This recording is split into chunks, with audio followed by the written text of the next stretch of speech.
Ladies and gentlemen, welcome to the podcast. This episode of the Marco Martins Revolution is brought to you by Vodcast TV, Johannesburg's premier shared podcast studio platform. If you've ever wanted to host the podcast for yourself or your business, then there's never been a better place or time to do it, because you can get a discount on your first order of a podcast if you go to vodcasttv.com/revolution, and you'll get yourself a discount on your first order of a podcast or podcast series. My guest today is my dear friend Kuhle Nkosi, voiceover artist, actor, performer, and creative industry entrepreneur. A revolution is a fundamental and relatively sudden change in political power. An organization which occurs when the population revolts.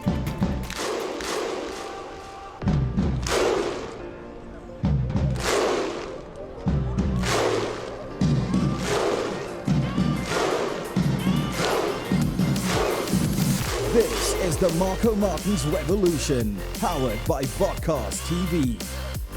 Visit vodcasttv.com for more.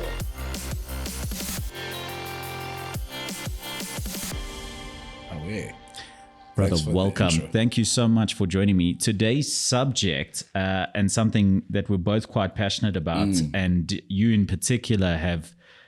First of all, let me just put it this way. Kuhle and I have done a podcast already before that we haven't launched, that we just weren't happy with and the timing wasn't right, etc. And then Kuhle has been bugging me to do another podcast, and not that I haven't wanted to, I've been dying to do another one. Just simply both of our schedules lining up was a bit hard.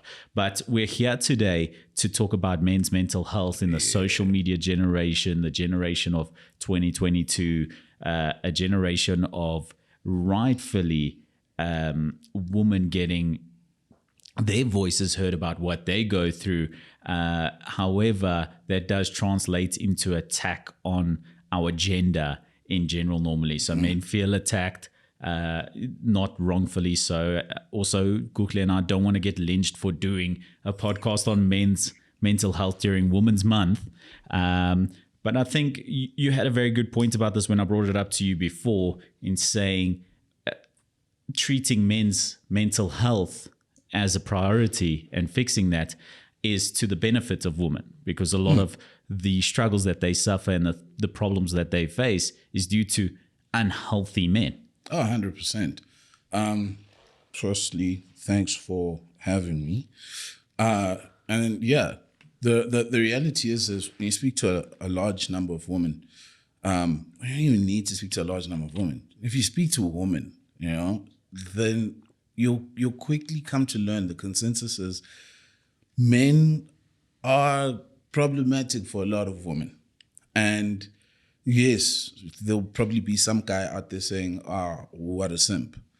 But the reality is, discussing something like men's mental health in Women's Month is what I would believe to be more of a necessity than pandering to women in a patronizing manner by sending flowers and Happy Women's Month, when the reality is the rape stats are still ridiculously scary. As is beginning of the month, we had the mass rape at those mine dumps in Krugersdorp for the video shoot, and still, you see women putting up stories on Instagram of this person being mutilated, this person being, abused, this person being killed.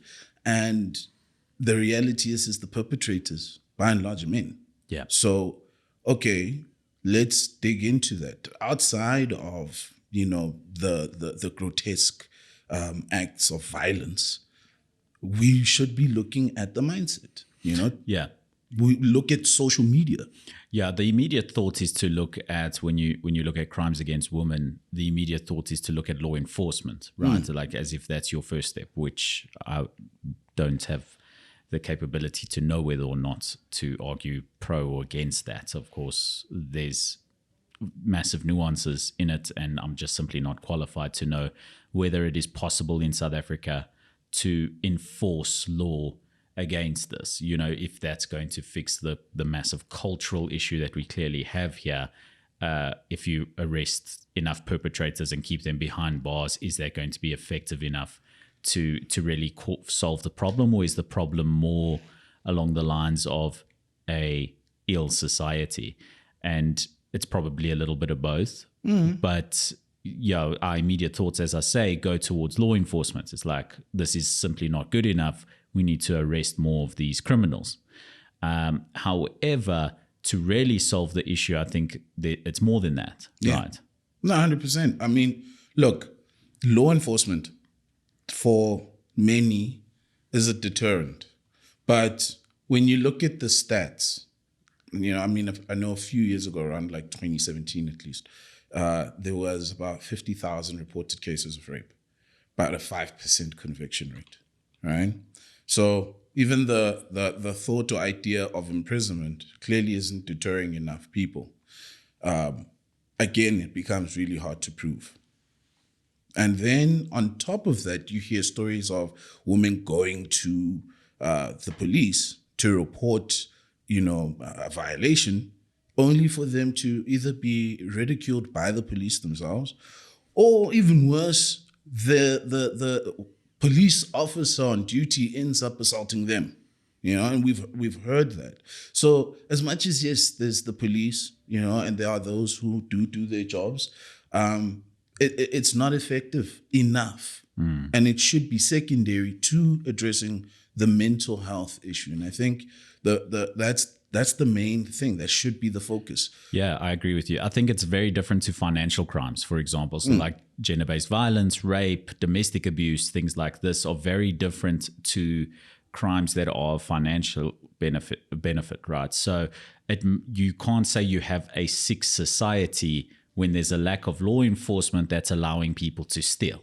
Do you know what I'm saying? There's incentive to that. Like if I can walk into a bank and rob it, you can excuse that from the mental side of things. A criminal who's doing crime for financial benefit, right? Yes. Then you can say immediately, look, law enforcement needs to do a better job of preventing that, because that's not a sick social situation. It's people taking advantage of a lack of security systems in place, whether it be national, private sector, whatever, to gain financial benefit from it. And this is obviously very different to the gender-based violence, the rape, the domestic abuse and things like that, where that's a social ill, because that's not an issue that you should only be solving with law enforcement. It's an issue that you should be solving socially. 100%. I'm sorry. I'm going to take off my jacket. Take it off. You're right. I was right. I need to get comfortable. So for this, I was actually wanting to, I was speaking to Kuhle before the podcast, I was wanting to wear my leather jacket as well. So sorry for all the squeaky in your ears for the first few minutes of this podcast. Okay. So, yeah. All right. So to your point, right? For example, bank robbery and the police failing to, you know, apprehend or stop or anything of that nature. We can look at that from a tactical point of view to say, why aren't you coming with better tactics to ensure that you as the police or any other body that works around crime prevention are able to tap in and learn about these, acts or attempted acts of crime. When it comes to things like GBV, when it comes to assault, spousal assault, police can't be there indoors in your house unless now we start putting cameras inside houses. Yeah, right? Which is the last thing we want. Exactly. Right? With not a George Orwell society. Yeah, it becomes an Orwellian state. But now the reality is you have to look at the mindset of a person. Why do you feel the need to enforce some level of superiority and dominance onto this person? Personally, having also just read up a little bit, it goes down to self-esteem as well, right? It goes down to self-esteem. If you have a higher sense of self, right?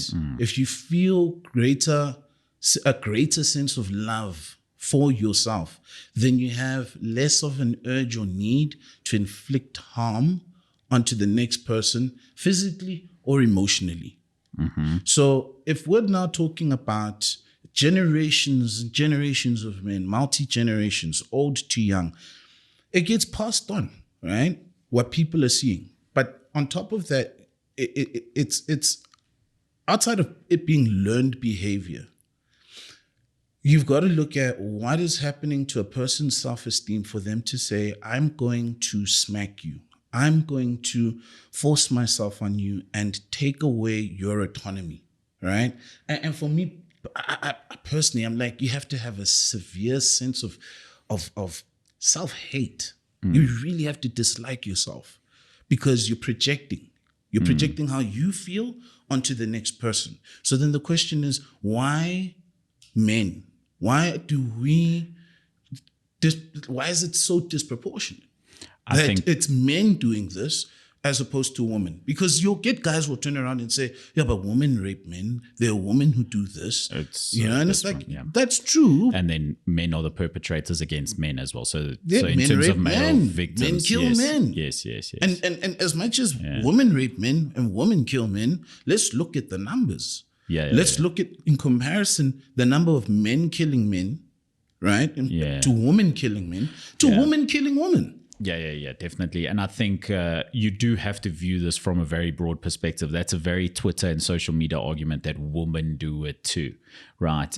But you have to look at it from a broad perspective. And when you do look at the numbers, as you say, it's so marginal that it's a nasty way to look at things. It's like the COVID pandemic, for example, was, do you shut down completely and ruin the economy and put people out of work just to save one person's life? And it's like, of course you do when you know the person, when you're looking at a very personal perspective. But when you zoom out far enough and you're like, hold on, is it worth saving one person's life when you create this knock-on effect of more lives, for example? So the reason I'm looking at this in saying that is that we do need to view this from a broad perspective, and you can't go case by case basis immediately in terms of the discussion that we're having, the broad discussion that we're having. You have to look at it from the broad issue.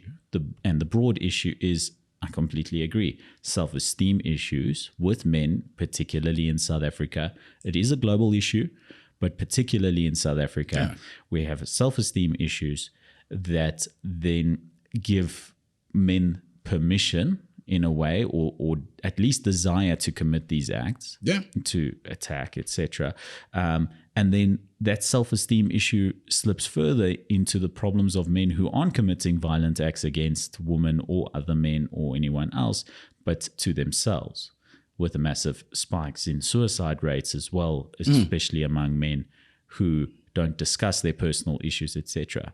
But before we get there, speaking of the things that men do discuss, as one of the contributors to these violent acts and stuff is this sort of boys club mentality, the social acceptability amongst men for these activities, where it's like, oh, bro, do you know what I did to this chick last week? Whatever. You've got a lot of that then the man with the low self-esteem who's hearing that story is like, maybe that's the sort of thing I should be doing because I'm not powerful enough. I'm not authoritative enough. I'm not able to take what I want in this world. Whereas this guy over here is talking about how he can do it and does do it, and it's acceptable and it's fine. And it creates this horrible snowball effect of more and more men with poor self-esteem hearing about what other men can do, how powerful and how alpha other men are. And then it's this fake alpha mentality idea. Like the truly false alpha, right? Is what creates these perpetrators of these crimes. It's what continues to perpetuate the self-esteem issue. And of course, the self-esteem issue doesn't get better after those violent acts. It actually gets worse. 100%. I think when you almost kind of try to stand back and look at this, it obviously isn't just about one thing being the cause. It's multifaceted and there's so many layers to this. But you go back a few years ago, I saw someone post a picture of Charles Bronson. All right. Some people might not know who Charles Bronson is, but Charles Bronson was, like the quintessential badass in the 70s.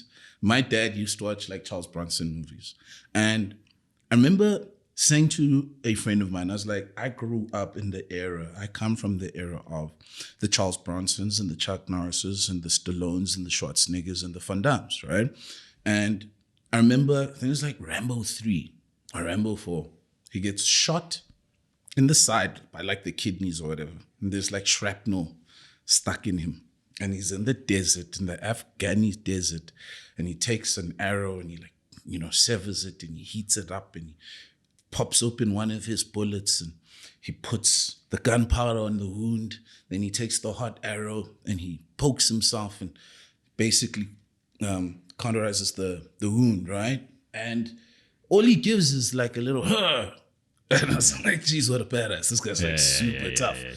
And too many of us grew up and took that and internalized it, right? So men don't cry. Yeah. You got to be tough, In Zulu, there's a saying, indoda ayikhali, or okhala akusizi, which means a man doesn't cry, right? The first one, indoda ayikhali. Man doesn't cry.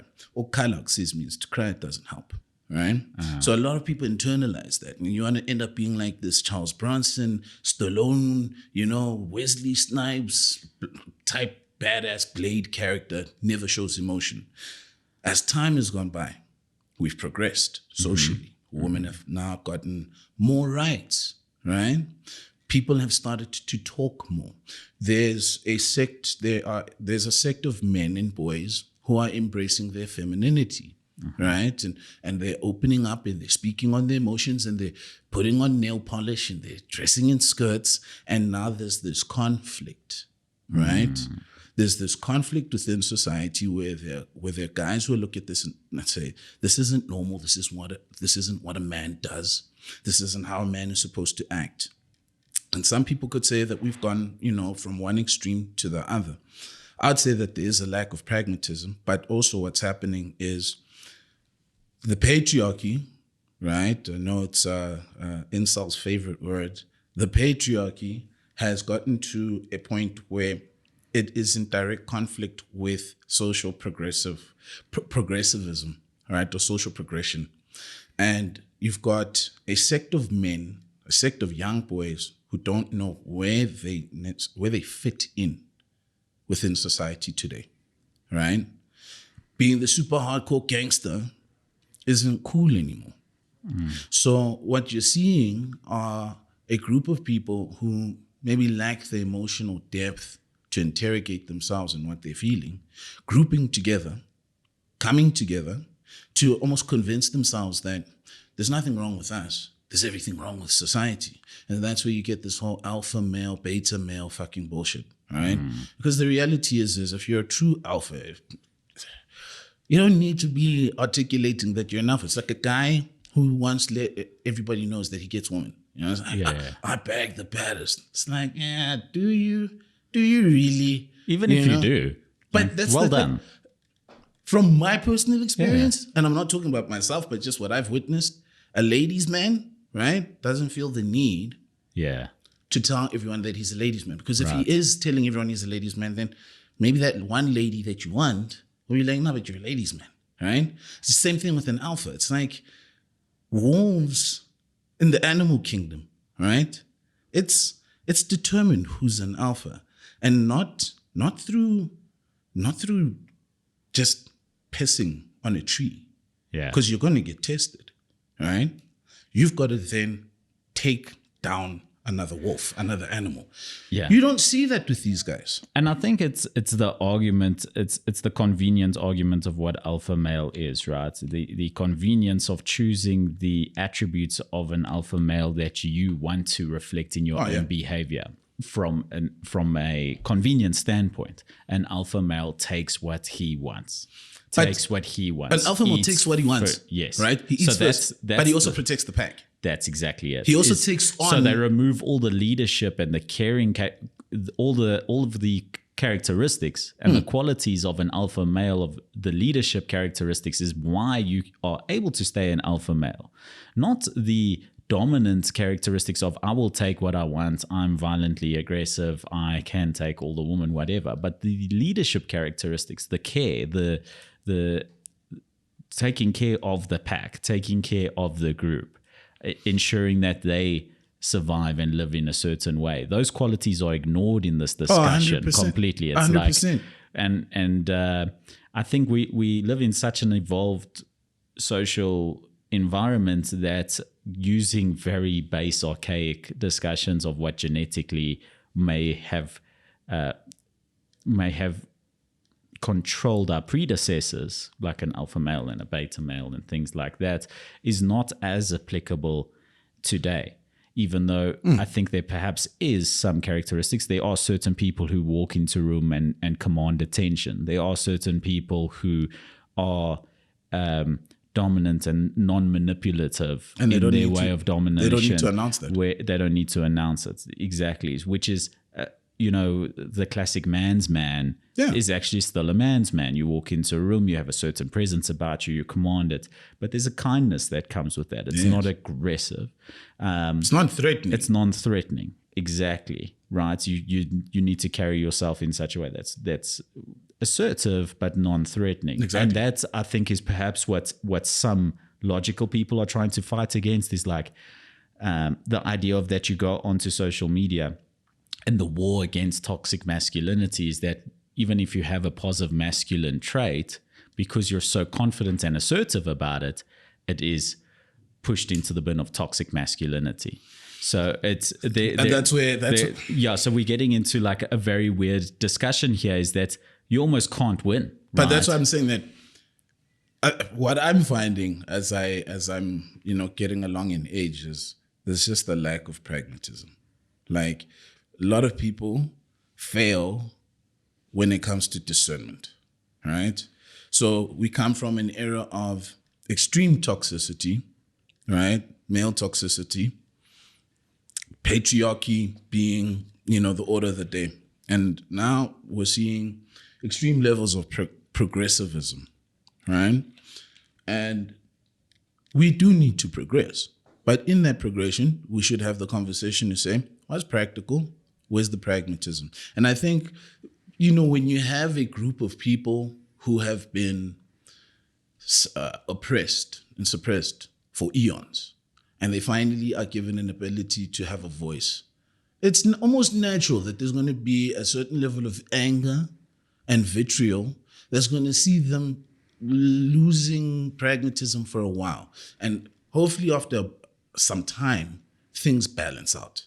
But to get back to the whole thing about an alpha and what you're saying about, it's almost like, you want the perks, but you don't want any of the responsibilities. Absolutely. The reality of being an alpha is that it comes with a shit ton of responsibilities. Yes. And in fact, I'd say, if you as a man want to consider yourself an alpha, then ask yourself one simple question. You have a family, you've got your wife, you've got your children.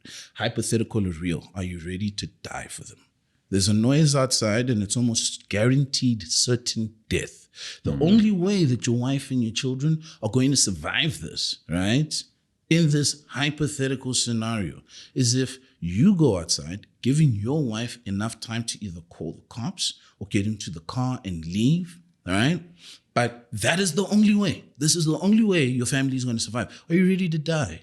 Or are you doing rock, paper, scissors with your wife to say, I went last time, it's your turn? Yeah. Or are you now with your wife and kids, trying to seal up the door and let's wait for the police? Because that's not what an alpha does. Go back to the animal kingdom. An alpha is putting its life on the line. It will fight to the death if it has to. And you've got a lot of guys that are out there, right, purporting this whole alpha male narrative. And I'm like, bullshit, because you wouldn't die.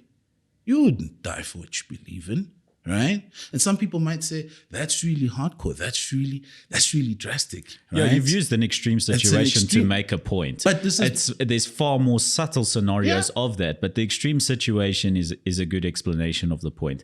You can go even smaller to the extent that if you do love and care for your wife, however, she must be understanding that you as an alpha male are free to take the benefits that come along with it of casual woman and having your own time and whatever. are you having the discussion with your wife, or are you telling her explicitly that this is what you're going to do? But how accepting is she of that? Things like that. And so beyond the taking care of the physical immediate survival needs of your family, the description you've just given also goes into the emotional, mental, and long-term physical and health and mental health needs of your family directly. Are you caring for your wife? So are you going out and having casual sex with women, and your wife's now understanding of that and accepting of it? And she needs to be, because you're an alpha male and that's how you do it. But you service her emotional needs. You don't only contribute financially, you actually care for her. And when she's not well, are you prepared to cancel on a girlfriend because tonight your wife is not feeling okay? She's not feeling good. She's not feeling happy. Cool. I'm going to cancel on like this casual girl that I'm seeing, and I'm going to go see my wife and go speak to her and make sure that she's okay today before I go back into this activity. Or are you the priority in this whole conversation? Look, I've had conversations with some of my women friends, and they've said that, you know, they'd be okay to be in a polygamous situation. But I think the thing that a lot of people miss is that even those guys, you know, those men, 3-4 wives or whatever, all those women are taken care of. Like, holistically, financially, you know, maybe not all the way, because I mean, you're one person that's like 4 people, but at the core, what they need, right? Their core needs are met. So there's a roof over my head, there's food, the children are clothed, I'm clothed, I've got my per diem, and it's healthy, right? I'm getting like a nice allowance, car, all of that stuff. It's like, what you want? Now I want to go on holiday. Where do you want to go? Maldives, Dubai, going with my goals. Okay, cool. Here you go. It isn't but like, you know, I just bought you a car, right? Right. So that's the thing. That guy wants to call himself an alpha. Yeah. Right? It's like, okay, well, you're doing your things. And that's where your first wife can be like, hey, dude, like, you want to go hook up with other women? Yeah, I think it's a deeper conversation than that, though. I think it's more essentially from emotional needs. I mean, we can talk all the financial needs, etc., that we want, but a lot of the alpha male argument is people who have achieved great professional success. They have a lot of money, so they have sugar babies, you know, around the world, whatever. They're taking care of people financially. Yeah, but you see, but they don't service the emotional there's a big requirements. Difference. Sugar baby and your wife. Yeah. I understand that. But so, and what I'm trying to do is trying to make the pro argument for them. Do you know what I'm saying? I'm trying to look at it from your perspective and say, cool, I'm accepting of this behavior to an extent, because I don't think there's anything egregious of taking those alpha characteristics, as long as it's in such a way that it's not harmful to the people involved in the situation, any of them, as long as there's an understanding there, etc. I mean, my view on polygamy is almost irrelevant on my own personal view. My understanding of it would be that I don't understand why it would be more acceptable in 2022. I'm not talking about in previous generations, for a man to practice a polygamous relationship while insisting that his wife is monogamous to only him. You know, there's massive disrespect in that. Personally, I'm with you. I feel one woman is more than enough. Yeah. Like 2, 3, that's a lot of stress for me.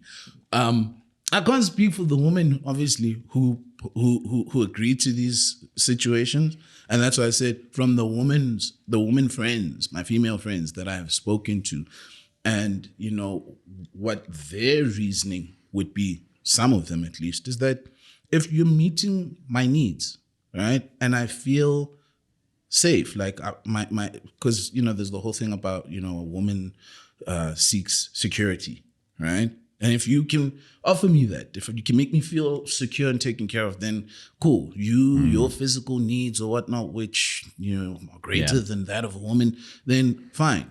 But this is the thing, the responsibility that comes with that. Yes. Right? I mean, cannot be ignored. If you've ever lived with someone, if you've ever had to take on the responsibility of children, looking after more than just yourself. You understand, it's a challenge, it's a tall order. Now to do that with 2, 3 other women, and then there's other children, right? And it's not just one house. You got your house with your first wife, then your second wife has her own house, and you're taking on all those responsibilities. Now you're sitting there, you know, in your parents' house, on your phone, talking about alpha male this, alpha that, alpha male that, and it's like, what about you makes you think that you're an alpha? Is it because you're a man? Yeah. And I think I think this actually circles back to what you were talking about initially, is that a lot of the people making the alpha argument, first of all, there can't be that many alphas in a large society. Yeah, exactly. It would be much smaller numbers. Is that a large of the alpha male braggy type community are people with massive self-esteem issues that feel far less 100%. And far more, rather inferior to their peers than superior, and are making these superiority claims to try and feel better themselves. And I think that's a good opportunity for us to circle back to what we're really discussing, because in typical fashion of you and I, we do get detracted and veer off the point. But I think more importantly is that we've almost had a small attack on a few groups of men from a social media argument perspective, almost like the typical Twitter argument of the alpha male simp, whatever. We've taken it from that very base point and almost try to quash the argument against allowing men to cry, which I think is the main point in all of this. And it all stems back to self-esteem. So to just circle round to what we were talking about how we think there's a major self-esteem issue with men in South Africa, in particular in 2022. Its contributors are, of course, this boys' club social acceptability of violence towards women. The boys' club, hey, bro, are you doing this? Are you doing that? Which makes men feel further inferior because they're not committing violent acts. The idea of boys don't cry, where men, again, are feeling really inferior and have a really low self-esteem because they feel emotional, that something hurts them, whether it's something small physically, like that hurt, like why does it hurt me? Rambo got shot, like the idea of that. And then of course the emotional issue where it's like, I'm not feeling good about myself today, I woke up sad, but don't cry about it. Like fucking Rambo got shot, burnt the wound and carried on. You here not wanting to get out of bed just because you're a little sad about something someone said to you at work, or you're not like happy with how you look today. Then there's the idea that you brought up of the conflict of the new idea of masculinity versus the classic or badass emotionless sort of guy in the modern masculinity, which is like extremely feminine almost in a way, which brings you to the argument of beta males and alpha males, where you've got this beta male manipulator character that sort of throws the whole picture out of sync, where a lot of men see a man who cries and is like pro-woman, yeah, woman, I'm on your side, where you have men who are manipulating that situation where it's like, girls, I'm on your side, I don't even like any guys, in a way to gain favor with women. So from a manipulative standpoint, so then exactly that sort of guy, which then makes normal men, going away from the alpha male argument, like normal men, normal guys who practice and live in a normal way, we almost try and steer away from the emotional and the accepting, and even going onto social media and supporting women and saying, listen, guys, we need to support women. We need to do more for that. You almost don't even want to say that because you don't want to appear like the manipulator who's like, yeah, fuck guys, whatever, to try and get in favor with women. And then the idea of progress for progress sake only, and not for the sake of improving society, which brings us round to social media, self-esteem, and men's mental health in general for the normal guy. Yeah, look, I think, like I said, it's multifaceted, and there's quite a few layers to this, right? At the end of the day, even with everything that's being said, I don't want guys that are watching this to be like, oh, these guys think that they're so much better, or trying to attack, I think, especially for younger boys and men out there, and I'm not trying to ridicule, but it's to say these are the things that you really need to take into consideration, even when it comes to the whole alpha male thing. As extreme as it is, ask yourself that question. Am I willing to die for my family? Like, will I put my life on the line? Okay, then from there, work yourself down to, the most basic rudimentary things, like, am I okay to pay the groceries and all the household expenses? Am I then, then you can get to the whole thing of, are you an alpha? But I think, the reason why we're seeing today with like social media and stuff, this almost rebellion of men, who are challenging the progression that we're seeing, is because when you factor everything in, inflation's out of control. Cost of living is preposterous, right? And the reality is most people aren't making nearly enough money. And there's a social anxiety to that. I'm actually going to interject there so that we can continue this point to talk about why we started off the conversation of alpha men, beta men, whatever. We just wanted to get that argument of this very vocal minority out the way. Yeah. The truth of the matter is, you brought up the point, we don't want to come across and say that we think that we're better than anyone. We're exactly like most guys. You and I are exactly like majority of normal guys living in thing. However, we just wanted to address the issue of a vocal minority that we're seeing online, because the majority of people are very progressive and conservatively thought. Do you know what I'm saying? We have certain conservative ideals that we hold true to, and then some progress where we're like, that makes sense. That's a direction that we think that we should be going. So it's the sort of middle ground majority that we belong to, that we want to actually solve the issues for, because we think that broad community is really the one that needs the most help. First of all, it's the broad community that, when that broad community is healthy, and the greater social illness diminishes, and it allows for those vocal minorities to diminish, so that we're in a better place for everyone, including ourselves as men. And I think this is where we need to discuss it right now, and it's where I interjected you, and I'm going to allow you to continue from that point. Is that, how do we as men now start to be okay in this society of 2022? So this is my thing. Like I'm saying, inflation, cost of living, all of that stuff is ridiculous, right? But then you've got social media where it still pushes only the good, right? The guys in the fancy suits and the Lamborghinis and model girlfriends, and then you've got the women out there, who are living it up in Dubai and going on about, high caliber men and all these things. And I think that those pressures are getting to a lot of guys, and there's this resentment that's happening where you can't provide that. So you have an anger towards yourself. And then because you're not able to address that or articulate or acknowledge that it's an anger to self, you then externalize it and you put it out on the woman. And I think as men, personally, I feel you should know how to take care of yourself, right? I feel like know how to take a punch, know how to give a punch, right? Go learn something physical, be physical.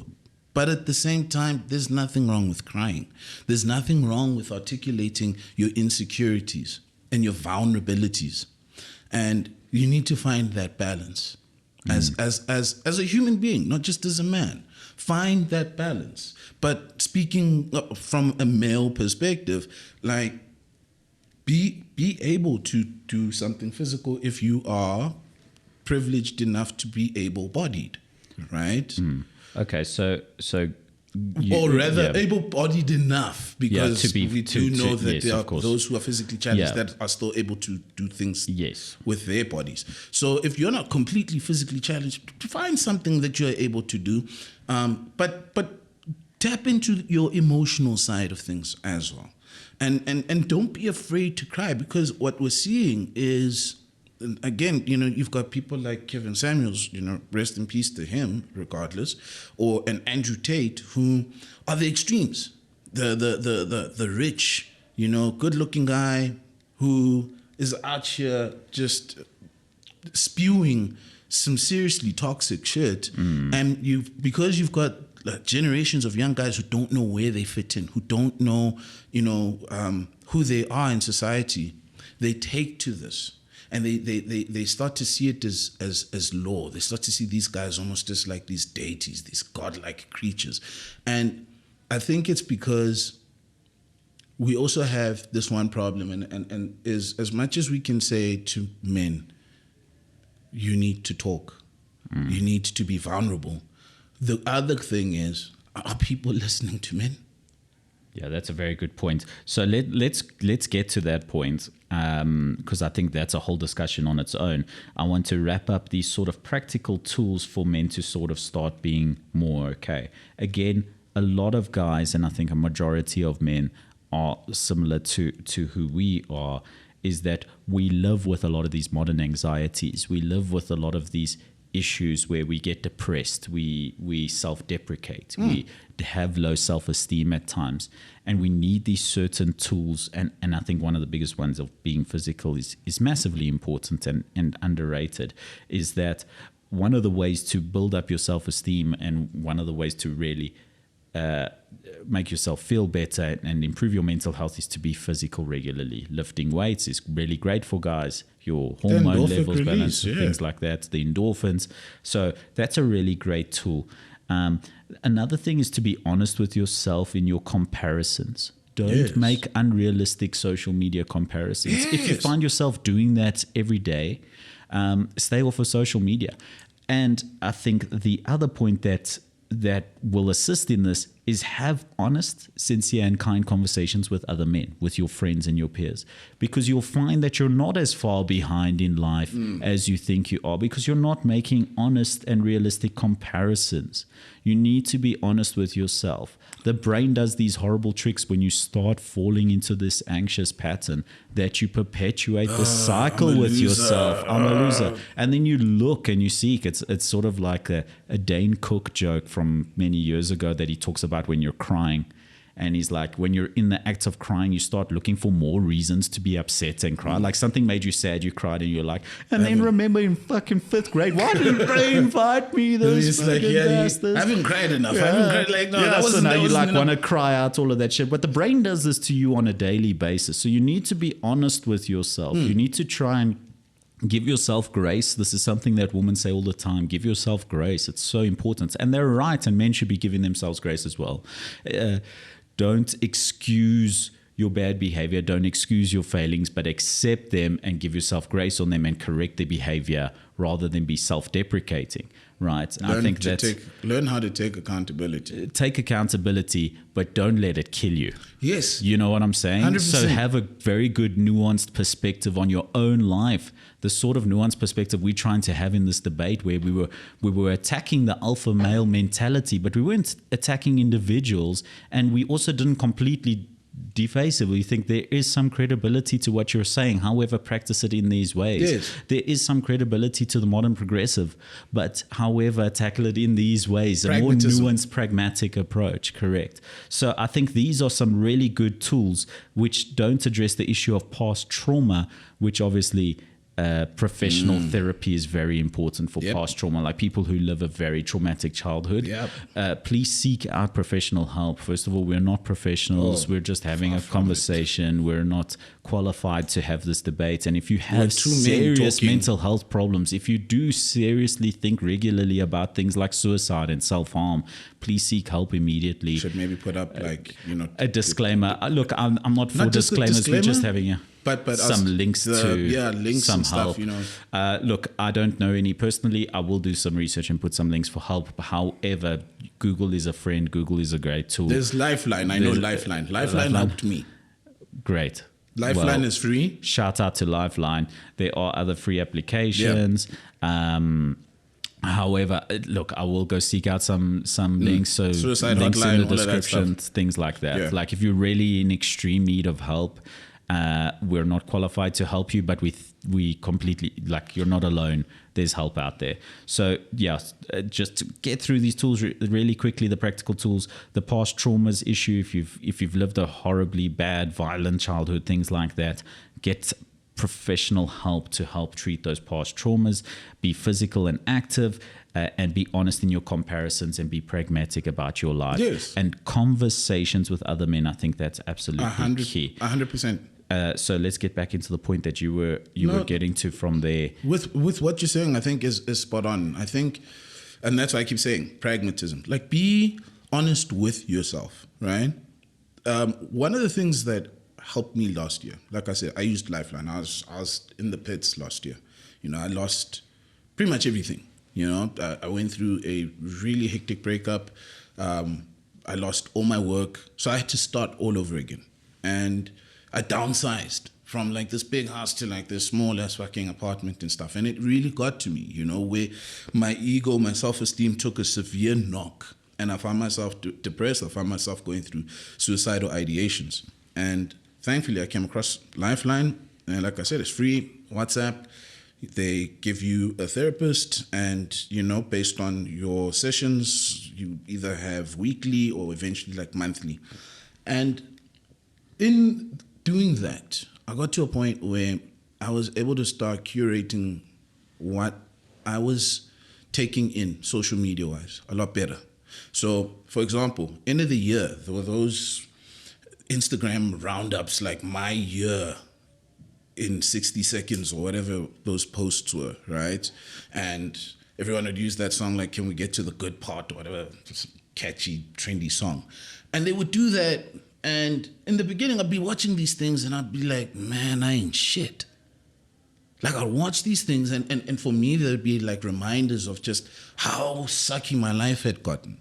Like, oh man, I used to have a house and now I've got this. And eventually I was like, this isn't healthy. And so I stopped. Anytime I would see that, I would stop immediately. I'd get out of those posts because I recognized that I wasn't at a place emotionally where I could look at those videos and feel, one, happiness for those people, right? And to then say, you know what? These are my ambitions. I know that I'm going to get there. I want to get there. At that point, it just reminded me of my loss. So I stopped. Right? Same thing about being honest and comparisons.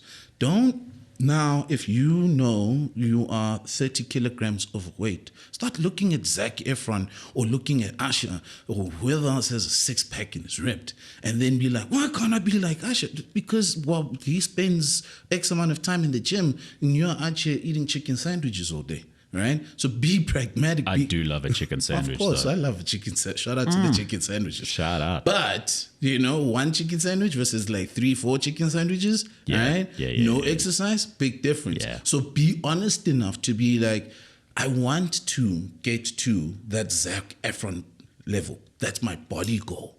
But don't now come and start comparing yourself to Zac Efron or to Usher or to whoever it is. Realistic don't compare yourself. Right?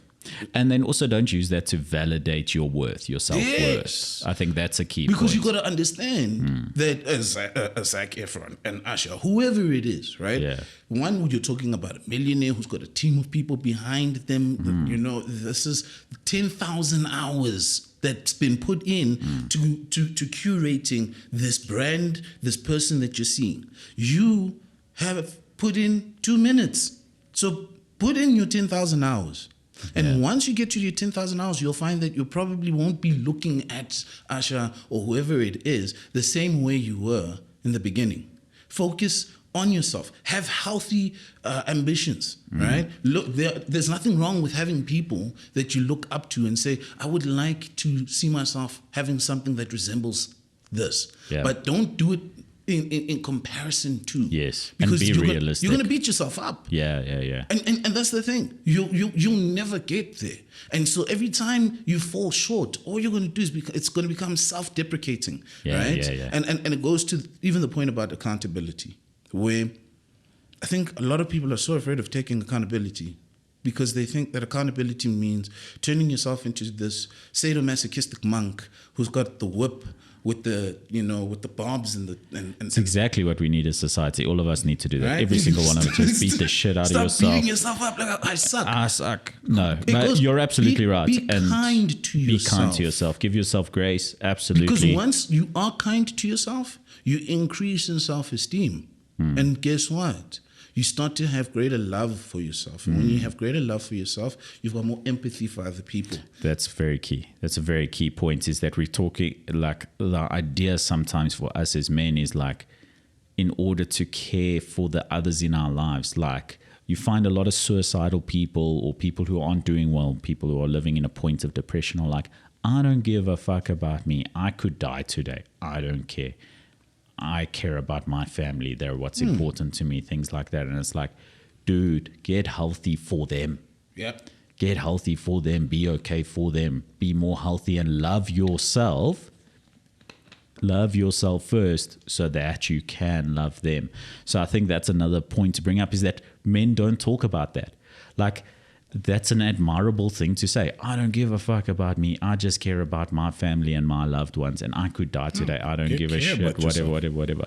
And that's actually an unhealthy perspective to have, is that the reality is, the healthier you are, the better you can care for those around you. The point that I was actually bringing up before we went into these practical tools is where I interrupted you, and a very important point is the conversations with other men was one of our practical tools, and it's very important, or at least having a conversation about where you stand. Talk about your feelings. And you said, is anybody listening?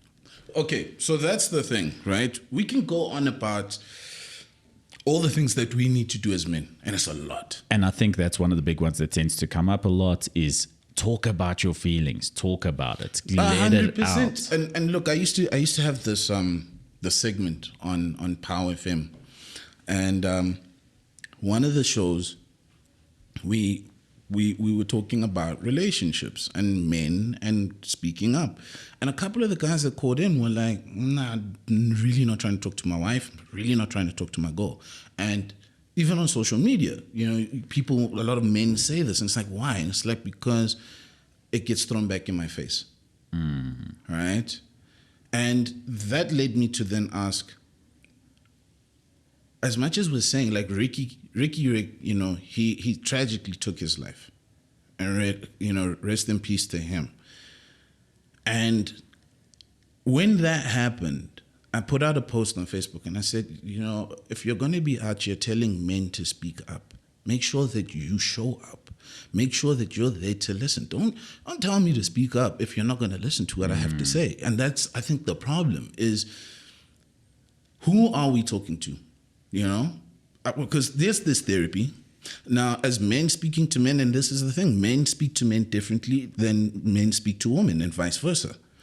From my personal experience, when a woman is saying, you know, speak, talk, you with your woman, you got your girlfriend, you go out, like you come home, how's your day? She's going to tell you.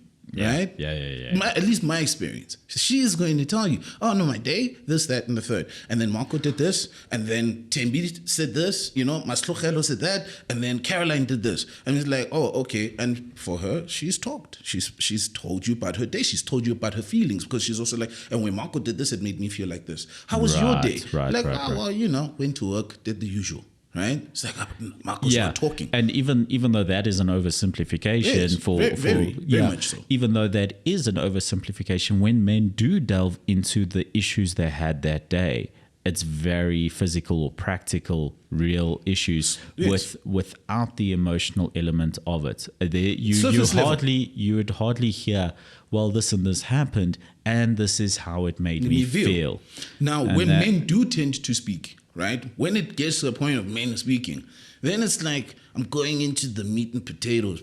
Like, I'm going to go elbows deep, and I'm going to tell you, like, you know, my father was this. And I look at myself and I ask myself, will I ever compare to being half the man that he was? I have all of these self-deprecating self-doubts about myself, you know, and I question if I'm capable of blah, blah, blah, blah, blah, right? And you have these conversations when you end up having these kind of conversations with your buddy, you're like, damn, this guy's going through the most. And it then, at least on male-female perspective, right? And there's a woman I know who actually posed this. She said, we ask for vulnerability in men, but let's be honest with ourselves. Do we really want vulnerability in men? Because the one thing a lot of men are talking about in this regard is I've now shown my vulnerability and somehow it's emasculated me because my partner no longer sees me the same and treats me differently.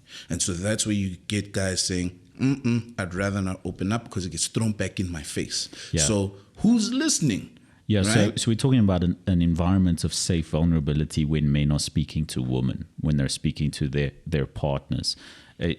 But even amongst men, and that's why you must find the men, the right kind of men to talk to, because you will have your male buddies. You just said how difficult that is. So is the key not about finding the spaces of safe vulnerability, but creating those spaces of safe vulnerability? But also be vigilant.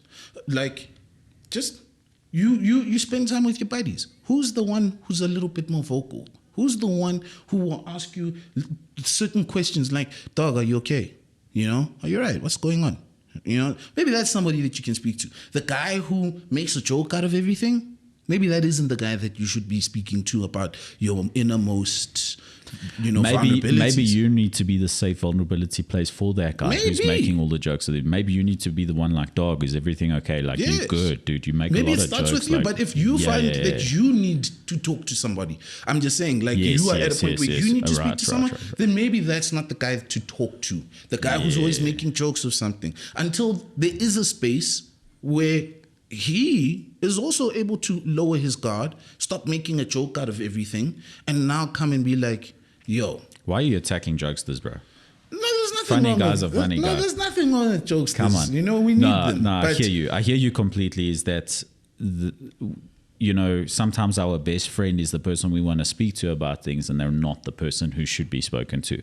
Sometimes our spouse or wife or girlfriends or partners, whoever are the people that we want to speak to, but they're not the person we should be speaking to. That's okay too, because here's the thing: your wife, your husband, your brother, your best friend isn't supposed to be Jesus, right? They're not supposed to be God. They're not supposed to be everything and anything to and for you. You need to also learn to accept. That's only your mom. That's only your mom, bro. Like, only your mom can be all of that. And that's the other thing. Your mother's human. She's what? She's not my mom, bro. She's flawed, right? And I think if you can understand that, and it goes back to empathy. If you can stop putting so much pressure that your wife must be your therapist, and understand that for every other area, right? The different facets of this person. This is why I love them. She might not be the best listener. So I'll go speak to my friend or go speak to a therapist. But also just have the transparency to be like, listen, babe, I love you. Found when we have conversations about my life regarding this, that, and the third, I don't necessarily get heard the way that I would like, or it leads to arguments or whatever. So I'm going to go see a therapist, or I'm going to speak to, But in saying that, I feel like we may be making, we're painting a picture of spouses not being accepting of hearing certain things from men because they feel it's going to affect their relationship. Whereas that's maybe not necessarily the point, and that's an unrealistic fear that some men have of their spouses or girlfriends. No. Like, I'm not saying now it's okay not to listen to your partner. I'm saying understand that a person can try to their best, right? And they should try to their best ability, but their best might not be good enough for you. Yeah, but like you said, I mean, you had people calling in and had people responding to the social media posting saying, I don't open up to my wife or girlfriend because it will get thrown back in my face. Is that coming from a real life perspective where it happened? Or is this coming from guys who are scared to do it, thinking that's what's going to happen, but meanwhile the reality would be quite different? So I think it's very important to put feelers out to your partner. If it's something that you're scared of, obviously approach it with some hesitancy. If your partner hasn't done that, then it's not fair to use what's happened in the past, right? From other partners or things, which is something we do as men regularly as well, is that we change our behavior based on things that happen to us, that other people who had hurt us before, we treat you with the same 100%. pair of glasses that we would treat that person. So, but that's what I'm saying, that it boils down to, is your partner, you got to give your partner the benefit of the doubt, right? To those guys, like you're talking about, the ones that called in and they were saying, it will get thrown back in my face. Like I'm saying, if you haven't had these conversations with your partner, then you got to give her the benefit of the doubt. If she does throw it back in your face, then I'd even suggest that you gently bring that up and let her know that this is what's happening. But at the same time, understand that maybe, in this area of your relationship, might not be the best person, right? So find someone else to talk to. Find a therapist. And I get it, because look, I've had situations where in the past seeing someone become vulnerable, right? And when we say thrown back in your face, I think some people think now you're having an argument and then, she's like, yeah, and that's why your father did that, and it's like, no, not in that regard, but a person's behavior starts to change. Where she was treating you a certain kind of way, was seeing you a certain kind of way, behaving a certain kind of way, over some time, you just see a change in the pattern of behavior. And then you start to play back and you're like, wow, what could have changed? What could have made this person go from this to this? And it's like, ever since I told her about this vulnerability, ever since I opened up on that day, like gradually there's been a change. And I think that's one of the reasons why there are guys, who are just like, I don't want to open up. I'm not going to open up to my partner. But again, you have to open up to somebody. You have to open up to someone. So if you can't open up to your partner, get a professional therapist. But that's what I'm saying, that you've also got to understand and realize that your partner isn't Jesus. Your partner isn't a therapist, right? Human beings who haven't, especially who have not gone for any form of training to deal with another human being's issues, because we're all going through our own shit, right? You have to give them a little bit of grace to understand that maybe you just aren't equipped with the tools to give me the kind of insight and advice that I'd really like. Yeah. And instead of getting upset and saying, she's not quality enough, he's not quality enough, I need to find myself somebody who's going to be able to give me all of everything else that they give me, plus, the insight and advice that I want, to be like, maybe I should just be speaking to a therapist, or speaking to an elder, speaking to, a mentor, speaking to a friend, whoever, who will be able to give me the kind of insight that I need, and not put all this pressure on my partner, because at the end of the day, they're also the person that has to live with me, who has to deal with me, and understand that as much as we try not to judge, there are things that also sit in the corners of our mind. So you could tell me something and I take it, right, with the most... Your intention is with the intention of taking it with the most level of non-judgment, right? But you say something I just can't get over. And I can't believe you said this. And it's not my intention. It's not like now I'm sitting there and saying, I can't believe Marco actually told me this, right? But that is that little thing that has me stuck. And it does end up, causing a ripple effect, and it affects things. So you need to understand that when you are having pillow talk with your partner, they will show you, right? You will see who your partner is, that maybe this is someone that you can tell everything and there won't be judgment. And maybe this is someone you tell stuff, and based on their response, based on their listening abilities, right, that maybe they're not fully equipped to have this level of conversation. But depending on what it is you need to speak to, again, like we're saying, go to a therapist, go to a specialist, go to somebody who you can trust, and stop being so hard on yourself and stop being so hard on others when they aren't giving you the audience that you're seeking. What would you say to men out there who are listening to this and thinking to themselves, look, I don't need a professional therapist. Like I'm sad and I've got issues and I've got my problems coming up, and but everyone is, and I don't feel like I'm to the point where I need a professional therapist, but I do need to talk. What do you do? What do you do at that point?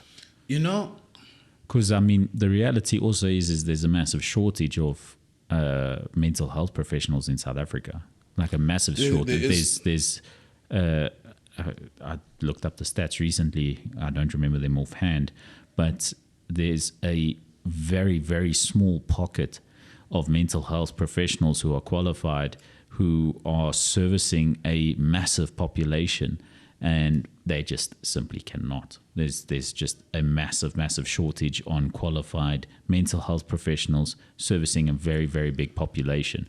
So the reality, this is a very difficult point, and I've put a very difficult question on you, is what do you do for the guy who's like, listen, first of all, I can't afford therapy. I'm not going to go find a professional therapist. It is expensive. So get hold of the free therapy, which is limited, but find it. Second of all, I don't need like a stranger. I don't need a professional right now, but I need to get okay. So this is my thing. If you're not certain that your immediate circle is a safe space or equipped to deal with your insecurities and vulnerabilities and the things that you like to speak about, create those spaces. Social media is still a good thing. It's just that for so many, it's become warped and toxic because it's also the spaces that we vibrate towards, right? I've found myself in times where I'd be arguing with someone on Twitter about whatever, right? It's fun. And then go to sleep and wake up and be like, yeah, did Timothy 555. Look how clever I am. I made him look stupid on Twitter. Did he respond or whatnot? And eventually it was like, yeah, but this isn't healthy for me. No. Right? That's not healthy for anybody. No, it isn't. So one of the things I did was I started to remove myself from those type of engagements. And then Instagram. Like, I've recently unfollowed 600 people. Right? No, because I was like, a lot of the people I was following were just like fucking bads, it's like, like hot chicks, And then I thought to myself, to what end? What is the purpose? Why am I following all of these women? Yeah. Who am I trying to convince here by following all of these women? What am I saying? So it was like, I'm not really getting anything really fruitful here. Right? Yeah. So another chick, no offense, she's beautiful and everything, but I'm not really, there's nothing here that I'm actually gaining it's outside not of helping you, right? Seeing another butt cheek, right? I was like, nah, I got to curate my stuff better. So I started following like the good news movement and, now this is news, but it's like, good news. It's like things that speak to healthy events in society and people who inspire me. So, should we not all be following one train wreck that we know to feel better about ourselves? There's a little bit of ratchet that, when you follow that one guy. No, listen, I still like a little bit of a mess and stuff, right? But everything in moderation. Yeah. But the reason I'm saying that is curate for yourself that healthy space. Start creating safe spaces, right? And be intentional and selfish about it. Because there's nothing wrong with you going onto your Facebook or going onto Twitter to say, yo, guys, I'm not okay. You'd be surprised. In fact, I'll even say, if you go to Twitter and you say, guys, I'm not okay, and I'd really like somebody to talk to, right? Majority of the people won't respond to that tweet. It's just the way it is. A lot of the people What do you think that is? I don't know. I don't know. Maybe, people going through their own things. Fearful. They don't have, right? They just don't feel like I've got 3 hours. I don't have 3 hours to talk, listen because to we can look at it in so many right? ways. We can look at it in so many ways and try to be negative about it. But, they know you, they're going through their own things, whatever. Maybe they show up in different ways and they're not just tweeting. But you'll find that there's still a lot of kindness out there, and people will respond to that tweet, or they'll respond to your Facebook post or your Insta post, whatever it is. And it will be a lot of strangers, random people who will come and show kindness and offer, an ear in the DMs. Try that. And anyone who comes with any sort of, malicious intent, block them. Stop entertaining that kind of energy. Block them. To the young guys, especially, to young men, young boys trying to figure themselves out. I'll give you an example because I need to call this. Yeah. A few years ago, I featured on this documentary. It was called The People versus Patriarchy, right? I was on MTV, and I was one of the guys involved in the panel, and said whatever it is that I said. A few weeks later, I'm out at Kitchener's, I'm with some people, and this young brother comes up to me and he's like, yo, you and the people versus patriarchy, right? And I was like, yeah. He's like, yo, man, I just wanted to say, like, thank you for what you said. That's amazing, man. I'm like, why do you say that? He's like, no, because I found myself at a crossroads where there's a lot of stuff that I'm questioning about myself, my behavior, and how I look at women. And like some of my friends, you know, they're on the opposite side of things, and I don't really feel okay about some of the things that we say and the way that we behave around women. And hearing you as an older brother, you know, speaking what you were saying made me feel comfortable and validated what I was thinking. So for the younger guys especially, right, for the younger brothers out there, for me, I'd say, it's okay, open up. And if you've got guys that are there trying to rag you or anything of that nature, cut them out. Don't entertain that the whole boys club mentality, being peer pressured into being a dick, right? If you know it doesn't resonate with you, and no matter how young or old, man, that you know, that internal, your intuition, your gut, it screams. It screams at you when you know you're not supposed to be doing it. Listen to it. So create that safe space. Go put out a tweet, put out a post, and you'll be surprised at the level of kindness that you'll receive from strangers even. And instead of focusing on, but Marco's my best friend and he didn't respond, why didn't he? Forget about that. You don't know why Marco didn't, right? You can focus on the fact that Marco didn't, or you can focus on the fact that 13, 14 other people did, right?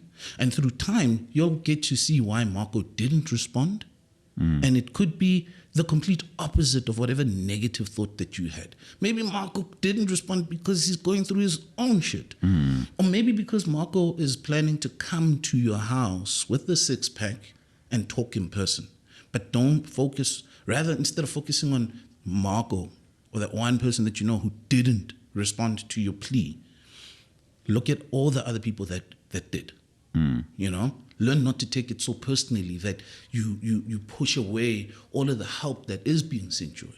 That's the advice that I give, especially to the young brothers out there. But I don't want to say don't be afraid. Have the courage. Have the courage to put yourself out there, to speak up. And really all it takes is one post. I'm not okay. Can somebody please help me? And you'll be surprised how many people will. Well, speaking about speaking up, I agree. It's also be that person who speaks up against the negative conversations that you don't want spoken about. Don't sit there afraid like shit. No.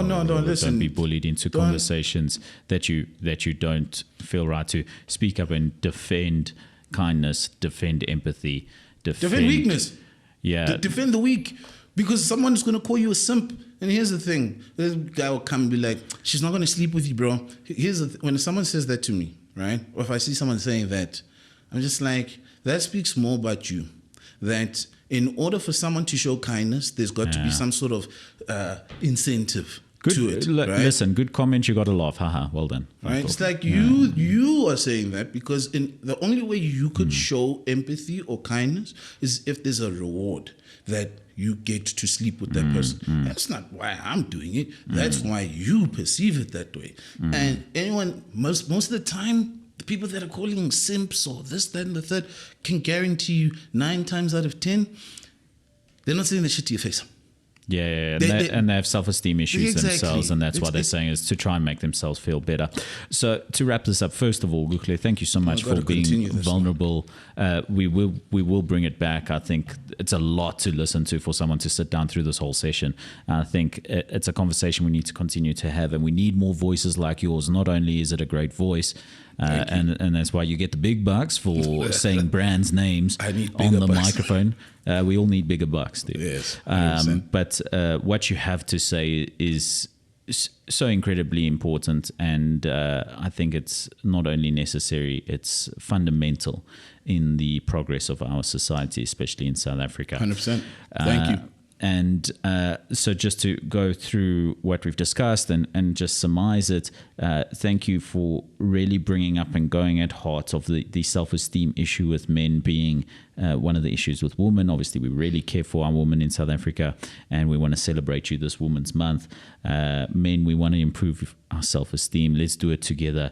Let's create safe vulnerability for men in our country. Let's create safe vulnerability for everybody, and make sure that this question of is anybody listening isn't asked anymore. Yo, facts. Thank you for having me, brother.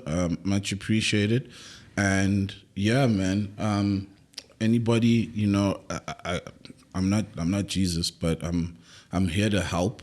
So if anyone would like to reach out, like, I'm not making promises, but you can hit me up on, I'm not on Twitter, on my Facebook, DM me, Kuhle Success Nkosi, that's Kuhle Success Nkosi.